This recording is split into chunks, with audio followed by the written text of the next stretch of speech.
Yes. Yes, my name is Sandro. I'm a freelance journalist. I have like two questions. One, on the 26th of March, we have seen media reports that you went and met here, you and the Council of Churches.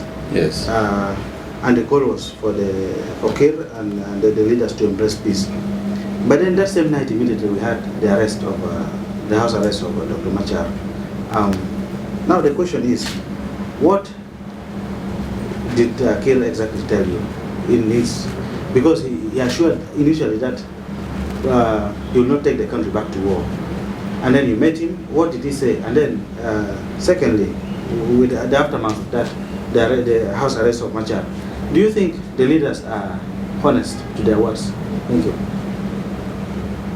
In the first place, I would thank you for this question, and I know many speculations have come out of that meeting. What we requested the president, what we talked to the president was the importance of remaining peaceful. And we requested again him to adhere to his own words that he has said several times to many people, that he will not return the country to war again. And in fact, he repeated those words again when the last time we met him. But of course, we do not know what is the reason why they arrested the vice president. The government knows, and it has explained that there are some important reasons why they have arrested the vice president. And to those who are not clear still about the reasons, so we wait until the government clarify what are the reasons they have arrested the vice president, Dr. Riek Machar. And so, but the president assured us that he will not take this country again to war. And that is what we witnessed that day also.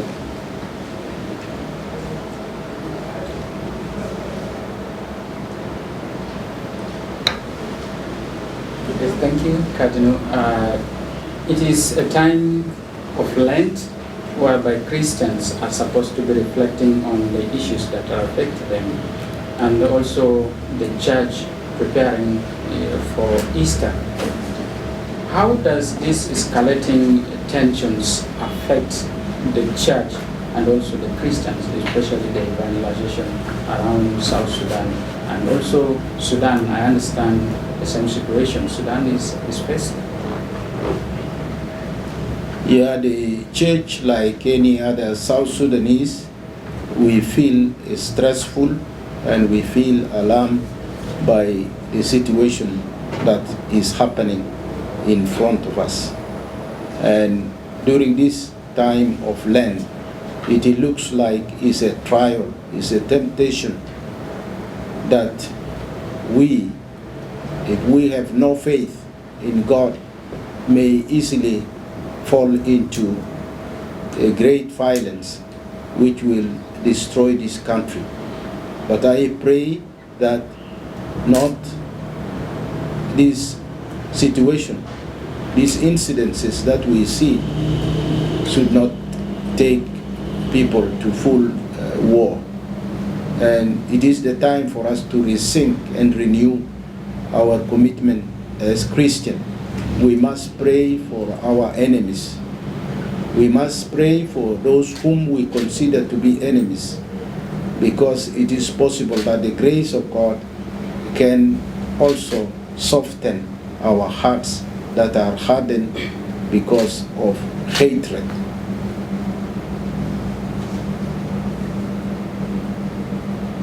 Yes. Thank you, Cardinal. I'm Elizabeth. Let me follow what my brother said. As we are for Lent, things are happening. And also, let me quote you the day of the Feast of St. Joseph. you gave a strong message to our leaders, and our leaders are coming to the church every day. I don't know, as you also, plus the rest of the bishops, you are also leaders. As you are seeing the country is going nowhere. Don't you have a power or a word to say to these people, at least let them stop this war? Because you are also part of South Sudan, and you also have a strong power, maybe to talk to them in that way that we are all human beings. Thank you. I have power to not to command anybody. I have power to serve everybody. And the power of the church is to help people understand their responsibility. To each and every one of us is given the responsibility of being a governor, being a bishop, being a director of institution. And that responsibility is always to serve the common good. I know during this time, it looks like people do not listen to whoever is talking. And several people have pleaded that we must be careful not to take this country into war. But it looks like our words always fall in deaf ears.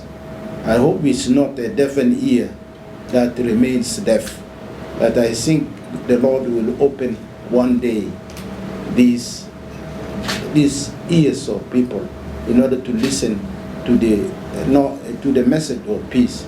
Certainly, the time of Lent is a time of trial. Maybe the Lord has brought us until the time of Lent so that He takes us to the desert and be tempted there, tempted power, tempted of temptation of hunger, temptation of many type of temptation, to be overcome by the word of God, because man must live by the command of God. But wherever we have lost listening to the word of God and living according to the word of God, there we go wrong. And so we need to emphasize the element of taking our responsibility as governors of this country, as people responsible for this country. There are many innocent people that had perished because of political and social problems. And now is the time for all our leaders to be responsible for their lives, to take care of the lives of people in South Sudan. Enough is enough to the war. These problems that we have can be resolved by dialogue, not fighting, pointing weapons against one another. It is no more time for war. It is time to dialogue. Even if we fought and defeat the opposition or the other side, we will still resort to dialogue. It is only dialogue that can bring people together to agree on what terms do we like this country to be governed. Okay, my name is Senet Paul from the Ameyu. Did you get a chance to meet with Riek and what he said to you? Also, you met with Paul Mel. What his opinion about what's going on? What surprises me, I have not got any person who is warmongering. I met Bol, the new vice president. He spoke to us about peace and how to bring really services to the people of South Sudan. He spoke to us of many projects that he thinks can improve the life of the people. Equally, we spoke to President Riek, Vice President Riek, and equally he said he's a man of peace. The reason why he came to Juba without even bodyguards, it is because he wanted peace by all means. He wanted to bring peace to this country. He is not a warmonger. He is not a person who wants to fight. He has come to make peace work again. So I think all our presidents or all our political leaders, when you talk to them, they tell you, we want peace, we want understanding, we want dialogue. But at the end of the day, we see by ourselves that there is no dialogue, because dialogue can resolve problems. It means that there are simmering grievances that people have in their hearts that they would not like to open it up so that people understand what is the problem. Thank you very much.